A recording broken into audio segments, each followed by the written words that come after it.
connect, serve, and grow is what you can expect at the House of Reconciliation. Leadership, community, education, wellness, and participation is part of our plan for your spiritual growth and success. Family and faith is a core value for the House of Reconciliation, working to help people find their purpose. Want to make an impact in the kingdom? Ready to tap into your future? Meet us at the House Sundays with Pastor Reginald Campbell, www.houseofreconciliation.org. Good afternoon and welcome to the Greenville campus. We're here at 1427 Suite E Launch Road in Greenville, South Carolina. We have with us Mr. Daniel O'Neal Cohen. We thank all of you who watched on last evening down at the Greenwood campus and chimed in and liked, shared, and posted. And so he's with us this evening to again talk about career changes and career opportunities. And so here's the point, and I was sharing with him as well as others, is we want to be a holistic type of ministry where we can work body, mind, and spirit. So I'm not going to take up any of his time. Please, if you have any questions and you're a part of our virtual campus, or you're even chiming in, I think he told us that he had colleagues in the Philippines and friends in Maryland, and of course the state that he's been living in, Hawaii, that may want to chime in. So we have someone that can interact with you and ask questions. So I'm not going to hold up his time. I'm going to give him the floor, and he's going to talk to us about our next career move. Mr. Daniel O'Neal Cohen, how you doing, sir? Doing great, thank you. Right.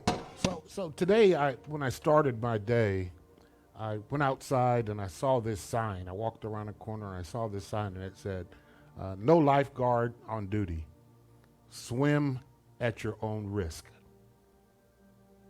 No lifeguard on duty. Swim at your own risk.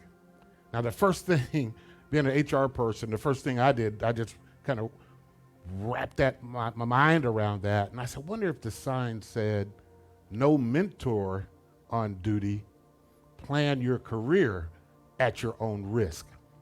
Because when you think about how people approach their careers, that's the sign they're pretty much following.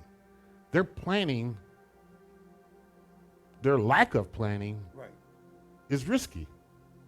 And so today I'm going to talk a little bit about the importance of having a career board of directors and what's comprised in a career board of directors. We'll talk a little bit about talents and how to leverage your talent, how to identify your talent and your strengths.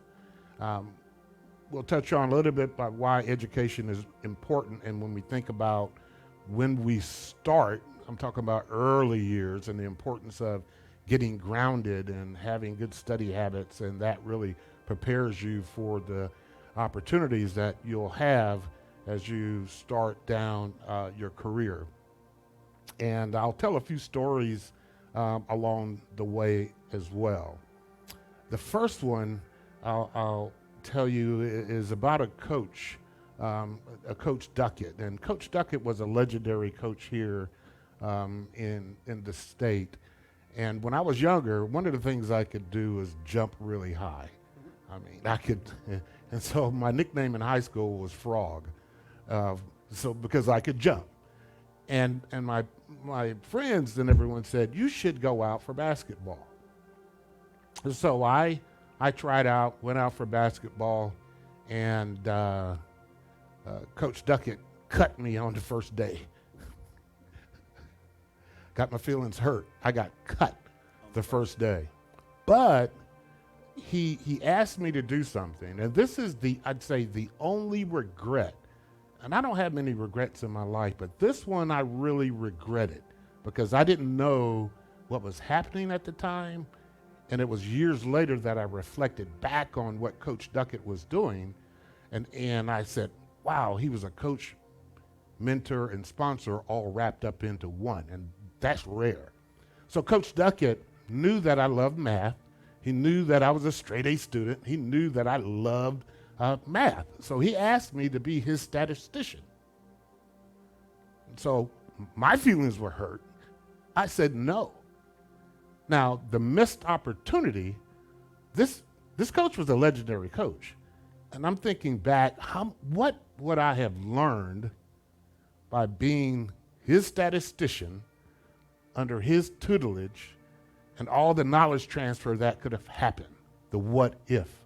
And so sometimes we get in the way of our own processes for improvement, and that was one of those moments. I was in my feelings, I had got cut, and I was more worried about what people were going to say as I'm walking up and down the halls the next day. And I could have been coach's statistician. But, and it took decades for me to realize that, because as I got older and I've reflected back, and I said, that was a moment that I really missed. And so it's important when you think about the importance of managing your career. There are three individuals or groups that could really help you. And I call them your career board of directors. And the first person that really helps you is called a coach. Now, people get coaches and mentors mixed up. And the second important person is the mentor, and then a sponsor, and what is their role. And so a coach typically is someone that's going to help you develop certain competencies or skills or tasks. And oftentimes your coach may be your immediate boss, or it may be someone that's close to you, and they're teaching you how to perform or how to get better at a certain task or a competency, knowledge, skills, and ability. So the coaches are those day-to-day type of individuals that help you through that learning journey, that process. Now, where a mentor comes in, a mentor is someone that's going to challenge you, not do a lot of talking, but really challenge you to think, and they help you think through career choices. They don't make decisions. They're not there for you to just, dump all of your problems on. Or a mentor is someone that's going to guide you and ask you questions and get you to think about the decisions that lie before you. And they're very important to have.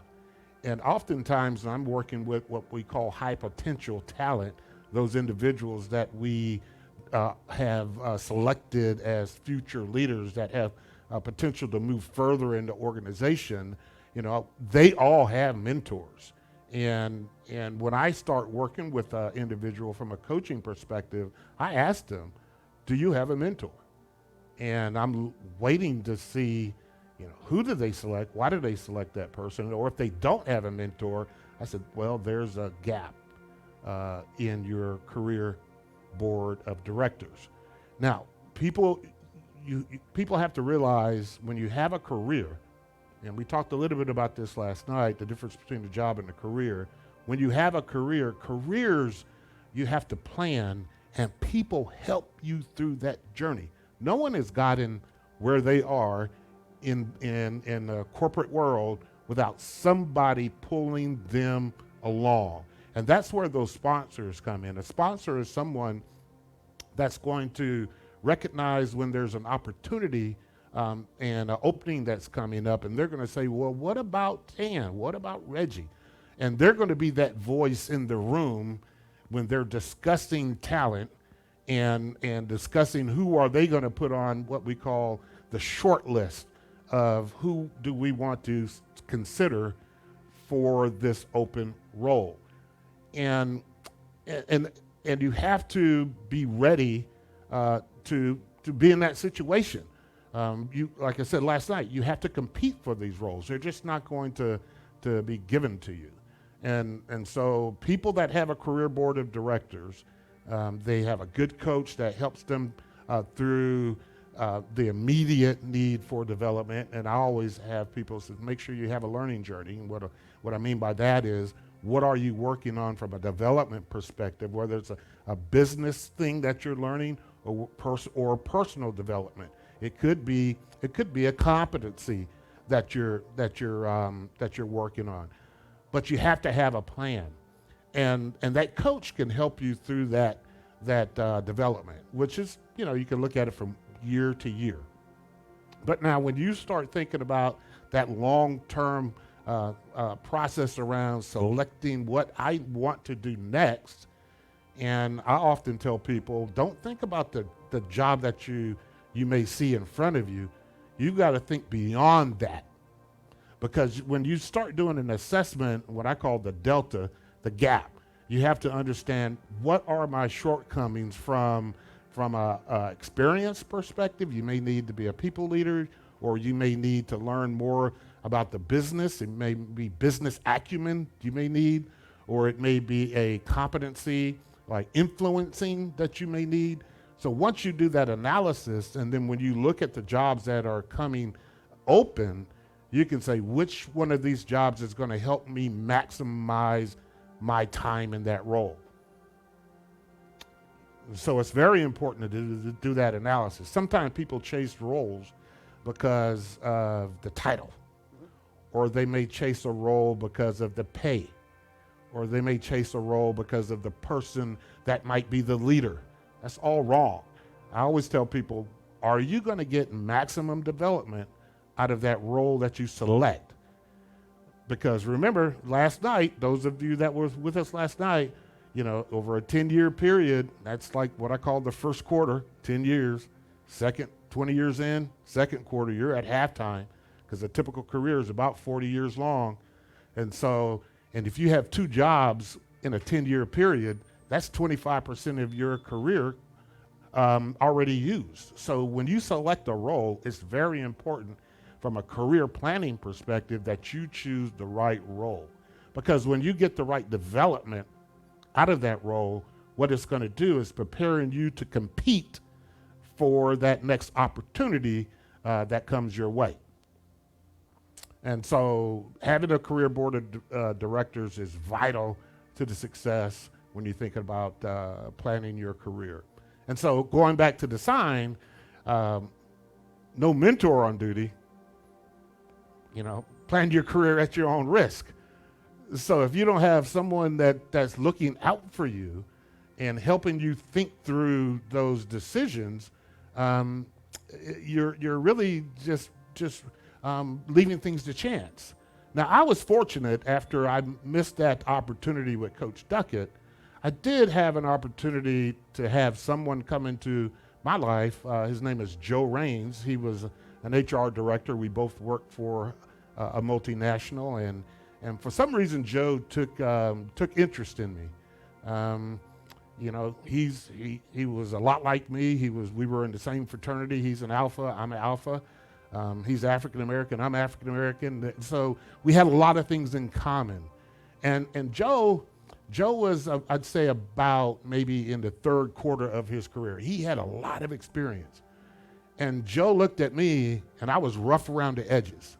And Joe would call me. This is way back in the day when we had pagers. Joe would page me, and once a year, I said, "Oh, there's Joe." And he'd say, "How you doing?" He'd check in. "What are you working on? What are you doing?" Okay. A year would go by. Joe. Third year, I said, "This guy keeps calling me once a year, like clockwork." Well, what happened one day, I'm working for a major company here in Greenville, and sitting right down the hall from the CEO of this company, and I'm in this corporate where I'm doing pretty good. Joe calls. He says, "I have an opportunity to go. I want you to come work for me at this company." I said, "Well, Joe, I'm kind of doing okay right now." He says, then I thought about Coach Duckett. I was like, when am I going to have an opportunity to work for somebody that looks like me, that has interest in my success? I quit and I went. Yeah.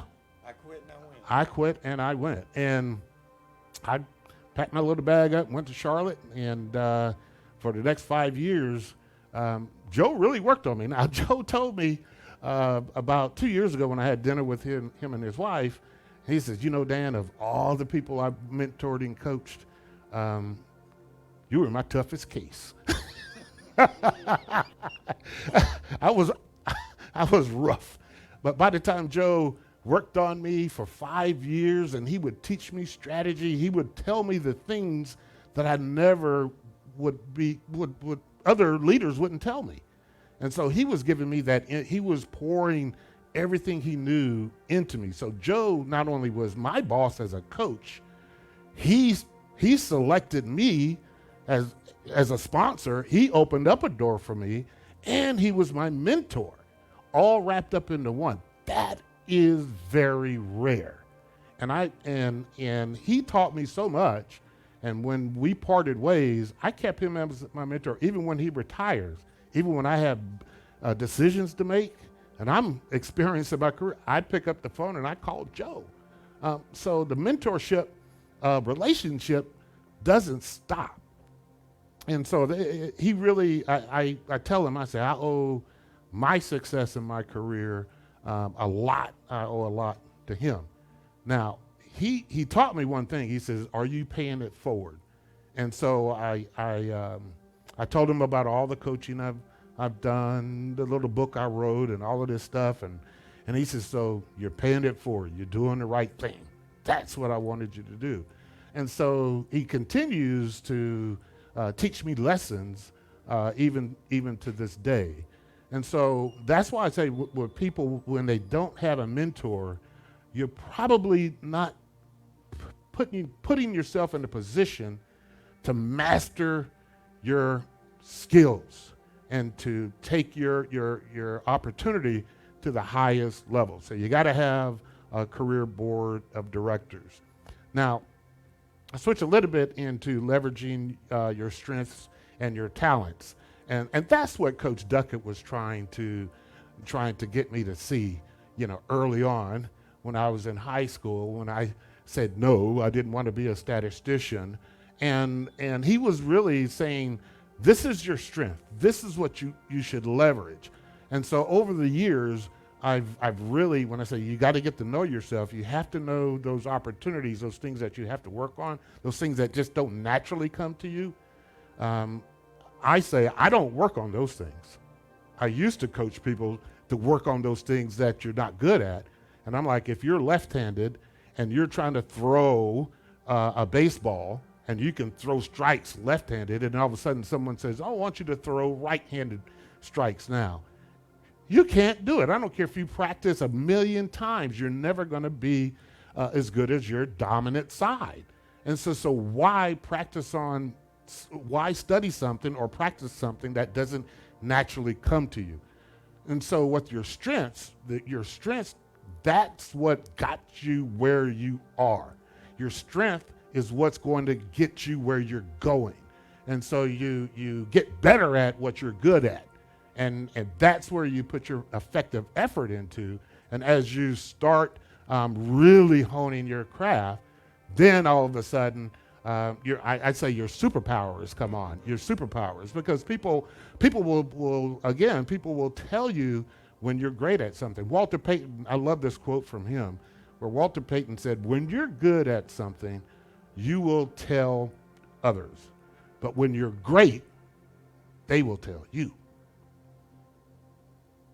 Now, the second story I want to tell you, I call this story 86 and 3.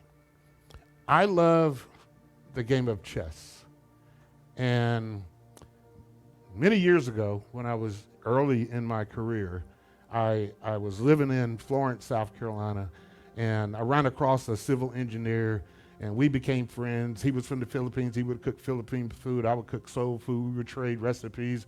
And he was a chess player, and he says, "Do you play chess?" And I said, "No." And so Imagino, he said, "Well, I'll teach you how to play chess." So he taught me the moves, and we would play. And he would beat me really bad. Now, he was the type of person that when he won, he would really get excited about it, and he would yell at the top of his voice, "Go read a book." And that would just get under my skin. We'd play another game, "Go read a book." I'd lose. That went on for a whole year. We moved, he moved, I moved.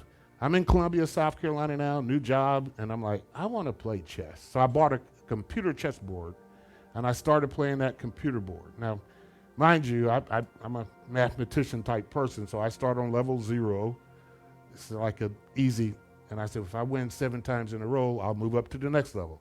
Moved up to the next level, And as I got better and better, I started really feeling pretty good about my skills, my knowledge, my skills, my ability. I'm a talented chess player. So I would carry a chessboard in my car, my little Spitfire, my little two-seater. I thought that was cool. I had my little chessboard with me. And every person that I ran into, if they played chess, I would play them. And I was beating people left and right. And that's hence I had 86 wins, 3 losses. I'm feeling pretty good. I'm a good chess player. One day I ran into this guy. I called him the stranger because I never got his name. But when I challenged him to play chess, he said, sure, let's play. And this guy, he beat me. And I'm like, oh, wait a minute. Okay, something just happened here. This guy beat me. I said, play it again. I said, okay. Beat me again. 3 times in a row. I got swept. I'm like, whoa, wait a minute. Now I'm 86-6. I'm keeping up with my life. Well, after losing 7 times in a row, again, I'm a math person. I said, if an event happens 7 times in a row, it's statistically significant. That means there's something going on here. And so I'm looking at this guy. I said, 7 times in a row, there's something statistic. This is significant. And so I asked him, I said, man, you're really good. And he says, oh, yeah, I'm ranked number 3 in the state of South Carolina. I'm like, oh, I'm playing a pro. But then it really registered. He's number 3. So I'm like, that means there's somebody number 1, somebody number 2. And if he's 3, and then I said, that means there's somebody ranked 1, 2, and 3 in North Carolina, 1, 2, 3 in Georgia, 1, 2, 3 in Alaska. I said, there are a whole lot of good chess players. And then all of a sudden, my head started going like this. And so now I tell this story because there's a difference between a person that has passion and a person that just loves doing something. Because you probably heard people say, follow your passion. Well, this guy, chess was his life. He devoted his life to chess. He practiced. He really put effective effort in it. He was good. He was a pro. Me, it was a weekend hobby for me. It's recreational. So there's no way that my skill, my ability, my knowledge was ever going to match up with him. And so when I think about high potentials at work, when I think about A players, who's on those top roles, it's those people that are the professionals in their particular field. If you're a B player, the best you're going to do is be on the bench, and we'll pull you off the bench and go. Just don't get cut like Duckett did me. You don't get the pink slip. Don't get cut. So it's important. Passion is important, and I'll describe what that really means, because people get passion confused with somebody that's really good at something. And so, but he was really good. And so that's when I go back to that quote. I was going around telling people, Walter Payton's quote, when you're good at something, you will tell others. But when you're great, they will tell you. Nobody was telling me I was a great chess player. No. I was out there telling people I can play. No. And so when you get compliments at work or compliments on something that you're doing, people are describing your greatness. So always remember and think back over the years. Think about the compliments that people have given you. What they're doing is describing your greatness. They're describing your superpowers is what I call it. And so now the passion, there's 3 things that have to happen. They have to coexist in order for your passion to shine through. You have to be good at what you do. You have to love what you're doing. And the organization has to feel that it's relevant. Now, when those 3 things are happening, when you're good at what you do and you really love what you're doing, and the organization could be the company, it could be your family, it could be whatever. If they say it's relevant, when those 3 things are combined, what happens is your knowledge, skills, and ability, all of the stuff that you bring to the table, there's no stopping you. Now, when one of those things are off kilter, you can't really bring your best to your role. Let's say If you're not good at what you do, then that's training and education and study and practice. You've got to work on it. If you don't like what you're doing, that's a bad place to be, to go to work and to be in a role that you don't want to even be there. You can't bring your best self to your role then, so you won't be able to shine through. Or if you feel that the organization doesn't feel like you or your team is relevant, then I always tell people, you've got to bend your job until it breaks. You've got to reverse engineer it. You've got to show the organization what you bring to the table and what your team brings to the table. Show the relevance. So not to be a victim, but basically say, this is what we bring. And so when those three things are combined, you can really shine through. Mm-hmm. I think you need to clarify that, because you can not like what you're doing, but it doesn't mean that you're good at what you're doing, and then you get emotional about it. It's past the emotions. There's never really going to be that many places you're going to be happy with at work. Am I right? Right. Okay. Yeah. Somebody out there be ready to quit their job because, well, he said if I did this, and then they're going to go home, tell their spouse, I ain't going in tomorrow. No, it's a mindset. Let's say if you're in a role. Can everybody just okay? See, yeah, okay. Because I saw somebody trying to send a little telegraphic note to somebody like, I'm quitting in the morning. I'm quitting. They don't think I'm relevant. You said you got to reverse that in you and them, and what it does is it stretches you. Am I right? Yes. And so when you love what you're doing and you're good at what you're doing, and the organization feels that it's relevant, then and only then can you bring your true strengths to the table and shine through. Now think about when we are doing whatever we do, and we're in a moment where the organization is looking for talent to move up. And if you have that reputation, remember that performance, image, exposure, we're all paid to perform.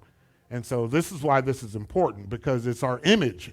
If you show up wrong because you're just not happy with what you're doing, that's going to affect your image, and that's going to affect how people see you. And they're like, well, no, Dan's too emotional, Dan's too this, Dan's too negative, and then your brand is taking a hit. And of course, remember, the exposure, 60% of that pie equation, 60% is exposure, 30% is image, and 10% is performance. And so that's why that I say the upward mobility formula is image and exposure. It carries a lot of weight. We all are expected to perform. That's the equalizer. And so when you think about how we show up and how you if you want to be a leader at a higher level, you have to lead at that level before you even get asked to come into that role. And so because what happens is leaders look for people that they can trust to take on bigger responsibilities. And trust is really, it's the propensity to take a risk. And so that's where those sponsors come in. People are taking risk when they say, I want to give you a chance at this next level. That's what's happening. It's the potential. They see the potential in you to operate at the next level. And so it's very, very important. Now, the last story I'll tell, and then we can open it up for questions, is back to high school days. Back to, I'd say, we have somebody going into ninth grade? Yep, ninth grade. So I picked this story for you. Back to when I was going into the ninth grade, my older sister was a straight A student all her life. And I mean, every course, every year, I was following behind her. And the first day on campus, and teachers at every class I went to, oh, you're Linda's little brother. We expect great things out of you. All right? I mean, that's all I heard. And you talk about pressure. I mean, straight A's. Now, I could hold my own. I was pretty good. I wasn't I held my own. No, I held my own. You weren't no little Reggie. No, well, no, I held my own. I went from the 9th grade straight to the 11th. I skipped a year. I mean, I moved through high school fast, so I was holding my own. But the point I'm making is when the expectation is set at home, education is important, and studying and the value of getting what you need to be prepared to compete, that is extremely important. It's foundational. And because by the time if you don't go to college or if you do go to college, at some point we're going to enter that workforce and we're going to have to show up and compete with others that want to move their careers forward. And so when I followed my sister, I did pretty well. But now here's one of the things that I did an experiment. I don't encourage people to do this, so don't do this. I just wanted to know what it felt like to make an F. You could have called me for that. Oh, I did. I don't know. And the class, the class I chose to do this, and this is ironic. Here I'm in HR. It was psychology. So, understanding people, right? I didn't know at the time I was going to be in HR. But so I sat in the back of the class, and every time the teacher gave out the test, I just write my name on it, and she looked at me, I looked at her. I didn't move, didn't pick up. She picked it. That went on for the whole semester until I brought my report card home, and it wasn't a good conversation with my dad. No. I just wanted to, I don't know what it was. I wanted to, what does it feel like to fail? But now, fast forward, the last day of graduation, when I graduated from high school, it was the scariest day of my life. Now, fear is a motivator. Because what I was scared of being a failure. I said, I am not going to fail. When I step out and do whatever I'm going to do, I was literally scared. And so when I stepped into the next phase of my education, I wasn't going through trying to figure out how to make what a F felt like. I was going through to say, hey, this is about, doing as well as I know I'm capable of doing, and I thank my sister for setting that example. And it's good to see when I look at her children and the legacy that she's started, and you see nothing but straight A's coming out of that generation as well, and their children. And so the point I'm making is if we want to have things that are good for our children and their children, is the importance of education and setting a very high standard, because people do rise to the occasion. They do. So, you have questions? If you wanted to know what it was like to get an F, you could have just called your cousin. I had that part covered. Do anybody have any questions? I have a question. As a manager of people, when do you know it's time to transition them out of the organization if they are not performing at the requirements that you know that's needed? That's a very good question. When do you know to transition someone out of the organization when they're not performing? And there's no other place to put them. Yes, because the good thing about most organizations, you're going to have that position description or job description. These are the requirements of the role. And when people aren't meeting those requirements, the first thing you want that we do as people leaders is have that conversation and let them know that they're not meeting the expectations. And this is a tough thing for some leaders to do, but it has to be done. And it has to go through what we call a progressive discipline. It has to be documented, and it has to go through those processes. And at some point, if they're just not getting there, And through that process, it says, this could lead to your termination because you're just not meeting the expectations of the role. And it's a tough conversation. And me, as an HR person, when I have to, I have to defend the employee and I also have to defend the company. And when we have those situations, it's a rigorous process that we go through to make sure that the person that's struggling has every opportunity to correct. And if they can't, it's documented along the way. And sometimes it's, they get put on a performance plan and there's strict language in there that says that, you're about to be terminated because of performance. And what I normally encourage leaders to do is they have to correct that problem, because sometimes leaders will want to push that person off to a different department, pass a problem on to another department, and that's not good either. Mm-hmm. Oh, yes. Oh, 60 days has passed? Well, you got to pull the plug. I hate to say it like that, but yeah. But you know why? Because it's consistent. It's 60 days, and it's consistent. Because what happens is if you have another person in that situation, and if they're not treated the same, and if unfortunately this thing goes, to a lawsuit, then they're saying they typically pull the last 6 months records of everyone that was terminated just to see if everybody's being treated consistently. And so that it's a tough call, but sometimes those things need to happen. The toughest type of terminations that I think are in the HR function are when you do a reduction in force. There's no fault of the employee, and it's because of the business conditions. Those are tough. But then there's these other maybe business conduct type, issues that come up that, okay, you just really messed up and you got to go. I say HR, we don't fire people. People fire themselves. Mm-hmm.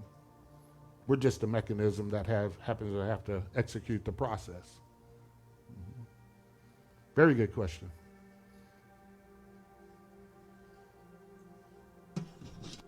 Someone else? Well, I think she got shot down a moment ago when she was, she out right now. She got shot down when she was like, I don't like the job in it, but that's not the purpose of the job. Jobs have no feelings and emotions. They are based on, what do you say, the pie? Oh, performance, image, exposure. And if you want to, and I say the same thing, I've always believed this. You just don't wake up and be a pastor. You just don't wake up and be a leader. 2 years of seminary school does not qualify you and make you be a pastor. And 90+% of the pastors we have out here today have never had mentors, never had sponsors, and have never been coached. Our ministry to serve God's people is literally struggling because we're sick in the pulpit. And I don't have a problem with saying it. He's talking about HR for that. We really need HR in ministry because we have people who don't understand. This isn't something you choose to do. This is a call.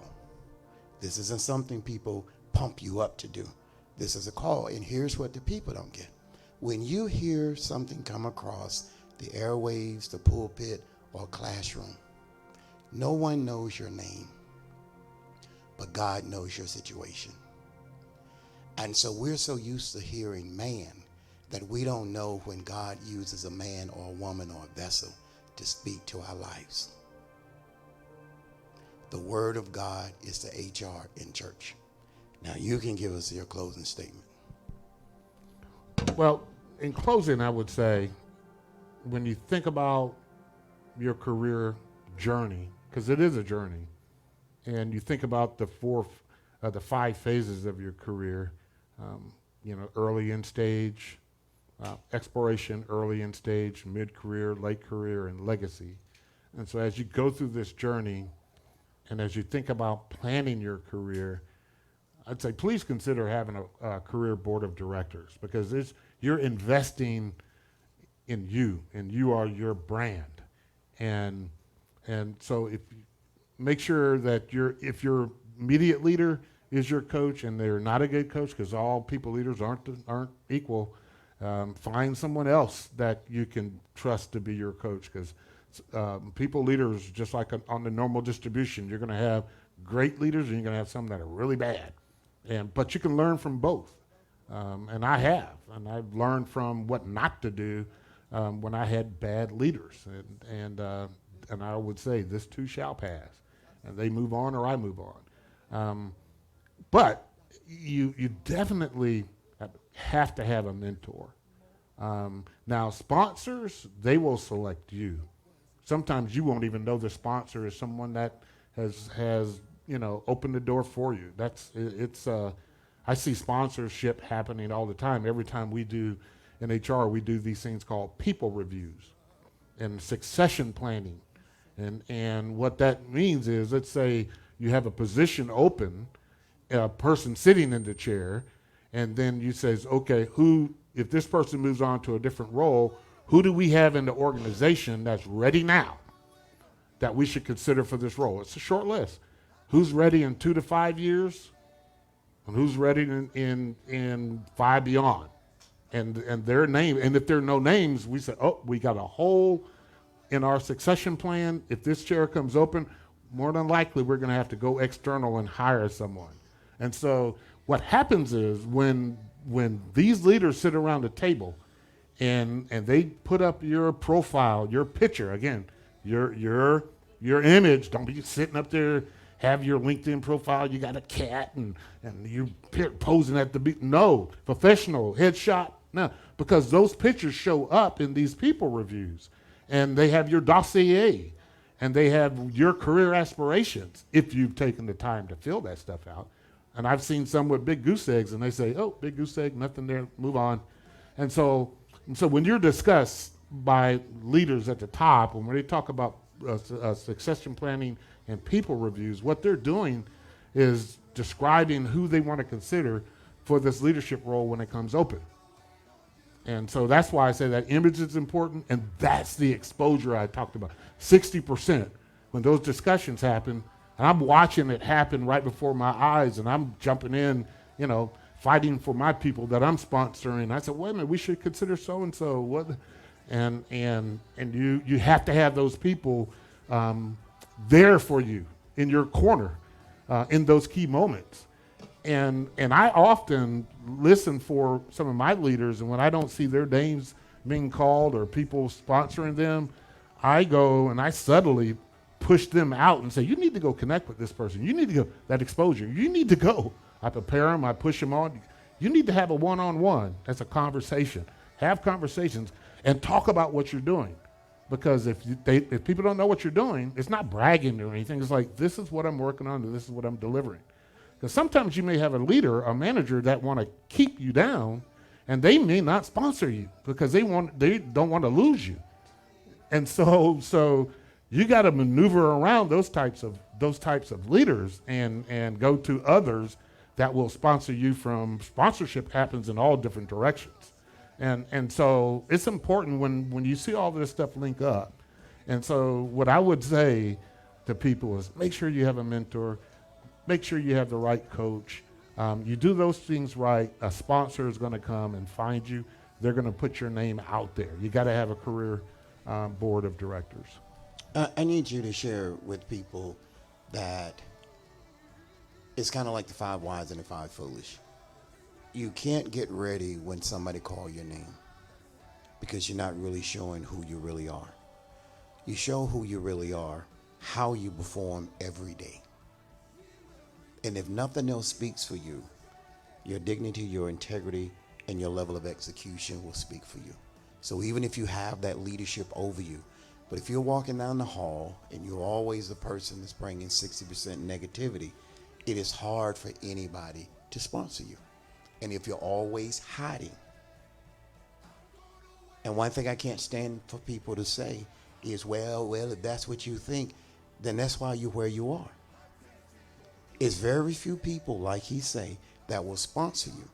And you have to be on point. It's not bragging. It's not arrogance. It's not cockiness. It's preparation.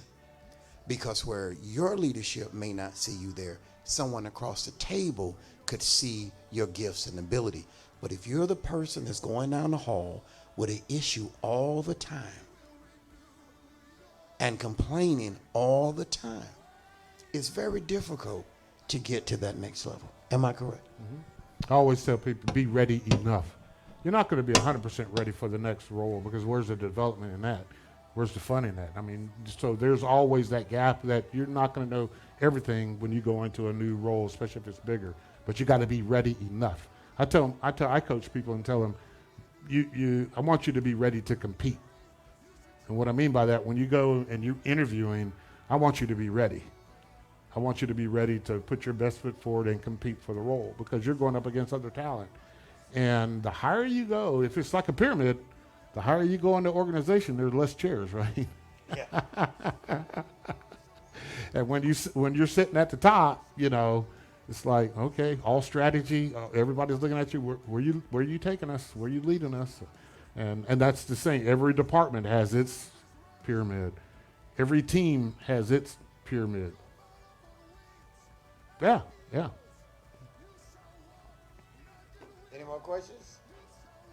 Comments?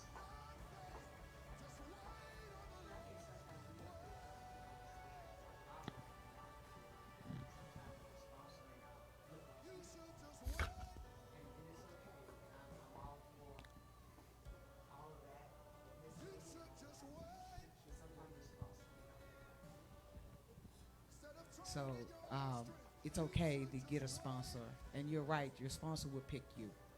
Yes. It may not look like you, and it's okay Oh, to absolutely. be comfortable with that. Because sometimes we only look at certain ethnicity and say this should be my sponsor and have that expectation, but just be open to whoever will pick you up and sponsor you.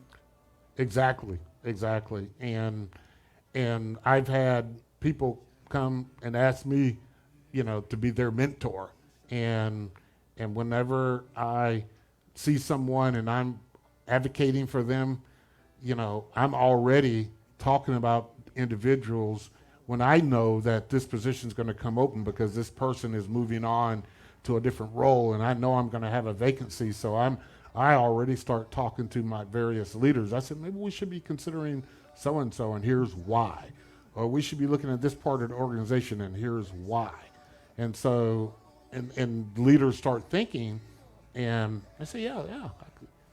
And so you create the opportunity. But I'm going out on that limb that I'm trusting, that because I know that person's image, I know their work history, I know their quality of a person they are, and because if I'm advocating for that person and I'm sponsoring that person, you want, you don't want to bring somebody and then things don't work out in the long run, because your reputation as a leader is on the line as well. And so. Can you speak to one thing, and I'll be quiet? Oh, yeah. Can you just speak to how important is that you yourself, me, as a individual contributor or even a leader, it's important that I take the responsibility to develop and be prepared, as opposed to saying it's my boss's responsibility. Oh, absolutely. It is 100% your responsibility to develop yourself. And I have created this thing called a learning journey. And I have, everyone in my organization has a learning journey. And it really describes what they're working on in terms of what we call the 70-20-10. 70% of your development happens on the job, 20% happens through coaching, and 10% happens through your classroom learnings. And so you break down, whatever you are that you're working on, you have to have a plan, and it has to be objective and You have to have what we call SMART goals. It's got to be specific, measurable, attainable, time-bound.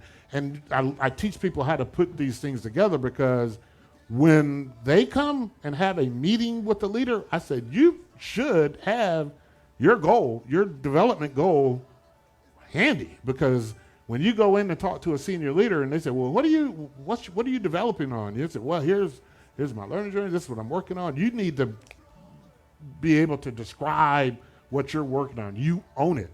And so I judge people leaders on how well they have their people prepared as well. But in individuals that don't do development themselves, here's my feedback to my leaders is, how can we trust them to lead part of the organization when they can't even develop themselves? So that's a game stopper for me from an HR perspective. If you can't develop yourself, I don't think you can develop others or help guide others through the development process. It's probably the most important thing that a person should understand when it comes to moving their career forward, is you own your development. You own it, 100%. 100%. So it goes back to the conversation that you and I were having coming up the highway about someone midpoint in life, or as you said, after halftime, and he or she still doesn't know what they want to do in life. Then you can't lead others if you cannot. It's a rare occasion when someone is late in life figures out what they want to do. And I mentioned two names yesterday when you and I were talking. Colonel Sanders, KFC, he was late in life when and Walt Disney was another one. And so it does happen, but they're small, very small. And so if I'm, 60 years old and I'm like still kind of like, what do you want to do in life? I'm like, well, let's do the math here. You want the downward slope there, Dan. But you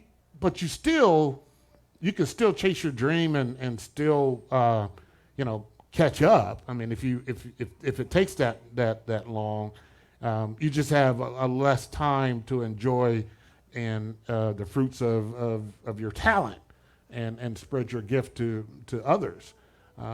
But there are people that on the other end of the spectrum that know exactly what they're going to do, when they're a teen or when they're 7 or 8. And I'm like, wow, that's pretty nice, because they've got a lot of runway to move forward. And then there's the majority that kind of float into it between 20 and 30.